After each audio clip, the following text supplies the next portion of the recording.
Au début du XXe siècle, M. Fenaille, nouveau propriétaire du château de Montal, restaure intégralement l'édifice. Il décide de couvrir les murs des pièces du premier étage de Brocatel, provenant de divers édifices et datant du XVIIe, XVIIIe et XIXe siècle. Un siècle plus tard, le Centre des Monuments Nationaux doit mettre aux normes électriques le château. L'occasion est alors offerte de restaurer des brocatelles derrière lesquelles sont encastrés des réseaux électriques. L'enjeu est alors de mener les travaux sans endommager les brocatelles. On a enlevé la tôle de lutte qui se trouve derrière les brocatelles pour pouvoir saigner proprement sur très peu d'enduit notre cheminement, pour pouvoir passer notre gaine et alimenter toutes les prises de courant qui se trouvent en plainte. Nous sommes passés derrière les ossatures en bois qui maintiennent les brocatelles. Les brocatelles couvrent l'ensemble des murs des pièces d'habitation. Cela représente une surface de 500 m² de tissu à restaurer.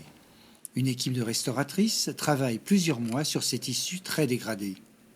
Les tissus ne sont ni remplacés ni reproduits, mais seulement consolidés et protégés. La brocatelle est en fait un damas niçois, donc constitué d'une chaîne de soie et d'une trame de lin. C'est une sorte de damas rustique qu'on utilisait beaucoup justement pour garnir des murs, parce que ça fait un tissu épais, relativement résistant.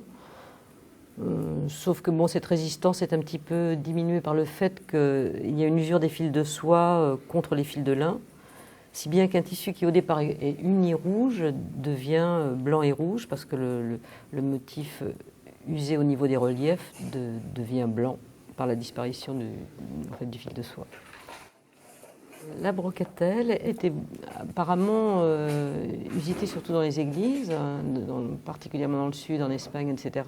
Et il semblerait qu'il y ait eu des moments où on a récupéré toutes ces brocatelles qui n'avaient plus d'usage dans les églises et elles se sont retrouvées dans les châteaux. Je suis en train de faire les coutures de fixation du tulle qui recouvre la brocatelle.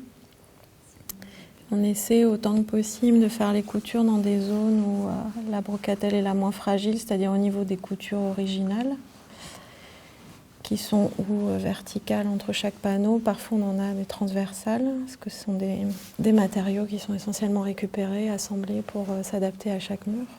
C'est surtout le contexte d'accrochage de ces objets qui a déterminé le protocole d'intervention. C'est-à-dire la consolidation des zones les plus usées par l'insertion d'une pièce de consolidation au support et ensuite la mise en place de stules par-dessus pour la protection.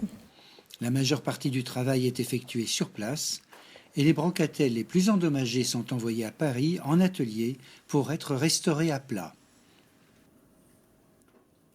Nous avons choisi de déposer ce lait de brocatelle parce qu'il était particulièrement abîmé et qu'il était facilement déposable.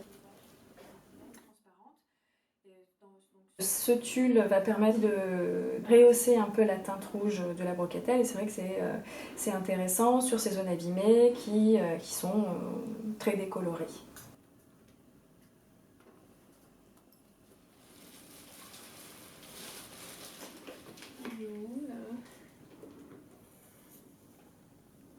Les brocatelles consolidées réintègrent le château de Montal pour orner à nouveau les pièces du premier étage.